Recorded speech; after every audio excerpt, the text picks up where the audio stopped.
آپ ارشد شریف کے بھی وکیل رہے ہیں یا پتہ نہیں اب ہیں یا نہیں ہیں. سب سے پہلے تھوڑا سا کیس کے والے بتا دیں کہ کب سپریم کورٹ آف پاکستان اتنی بڑی عمارت ہمارے بالکل واکنگ ڈسٹینس پہ ہے, کب ارشد شریف کو انصاف ملے گا؟ ایک بہت بڑا مرڈر ہوا کینیا میں جا کے بہت بڑے جرنلسٹ کا, کیا کہیں گے سر؟ دیکھیں ارشد شریف صاحب کا کیس تو جو چلنا ہے, جس میں ان کو انصاف ملنا ہے, وہ تو ظاہر ہے سیشن کورٹ میں ہی ٹرائل ہوگا, تو تبھی جا کے کوئی ملزمان کے خلاف ٹرائل ہوگا جو اصل ملزمان ہے, تو تب ہی ظاہر ہے کسی کو بھی سزا اور جزا کی بات ہو سکتی ہے.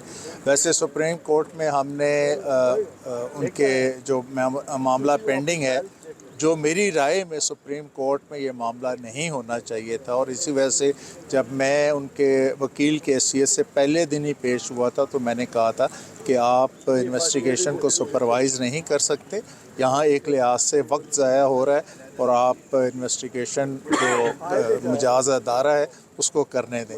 لیکن اس وقت وہ بات نہیں رکھی گی. پھر ہم نے ابھی کچھ عرصہ پہلے ہی میں نے ارلی ہیئرنگ کی درخواست دی ہے, تو شاید امید ہے کہ بہت جلد وہ کیس فکس ہو جائے گا انشاءاللہ. آپ کی کیس کا کیا بنا؟ آپ کو جس طرح سے جوڈیشل ریفرنس دائر کر کے آپ کو نکال دیا گیا ایک تقریر کی بنیاد پہ, حالانکہ وہ حقیقت پہ مبنی ایک تقریر تھی, آپ کی کیس کی کیا تفصیلات ہیں سر؟ جی, میرے کیس کی فائنل سماعت ہو چکی ہے, اور میرے کیس میں ججمنٹ ریزرو ہے.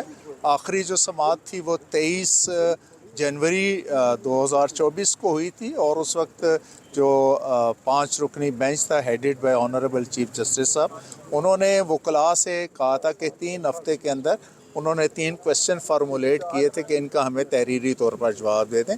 وہ جواب جمع ہو چکے ہیں تمام وکلاء کی طرف سے.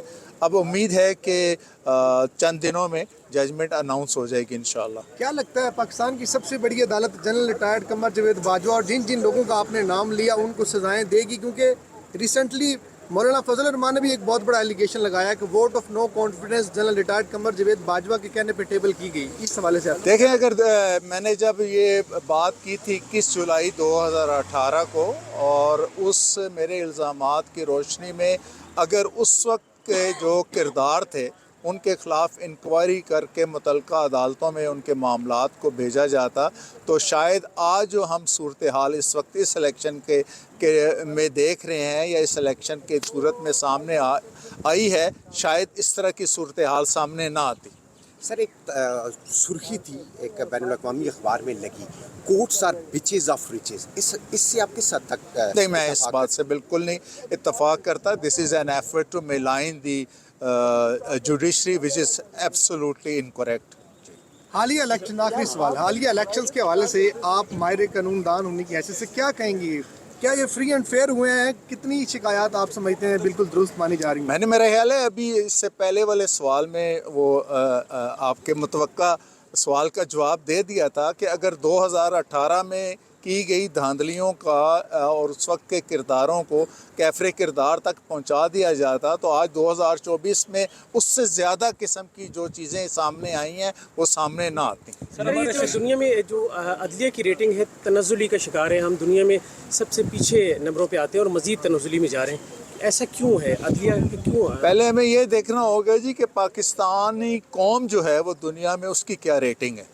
ظاہر ہے اگر ہماری قوم کی ریٹنگ جو ہے وہ بالکل باٹم میں ہے, تو ہمارے اداروں کی بھی ریٹنگ بھی پھر اسی طرح ہوگی. اور ظاہر ہے جو ریٹنگ کرنے والے ہیں ان کے اپنے جو ہے بدنیتی بھی ہوتی ہے, ویسٹڈ انٹرسٹ بھی ہوتے ہیں. اچھا, اس وقت آپ نے ایک جو تقریر کی اس کی بینیفیشری اس دور میں نون لیگ تھی, تو پھر آپ کو انہوں نے کوئی سپورٹ کیا, کوئی ساتھ دیا ہے ابھی بعد میں جب آپ پہ ریفرنس ہوا, سارے معاملات ہوئے؟ دیکھیں جی, میرے پیش نظر تو اس وقت کوئی یہ بات نہیں تھی کہ بینیفیشری کون ہے. میں نے ایک اصولی بات کی تھی, جو میرے ادارے میں چیزیں چل رہی تھیں میں نے اس کی بات کی تھی. میں یہ پوری نیک نیتی سے چاہتا تھا کہ جو اعلیٰ عدلیہ ہے اس میں معاملات میں مداخلت نہ کی جائے ایجنسیز کی طرف سے, تو میں نے اس وقت بات کی تھی. باقی مجھے کسی سے کوئی وہ کبھی نہ توقع رہی ہے اور نہ ہی میں نے کبھی کسی پارٹی کے ساتھ جو کو فیور کرنے کے لیے یا نقصان پہنچانے کے لیے بات کی تھی.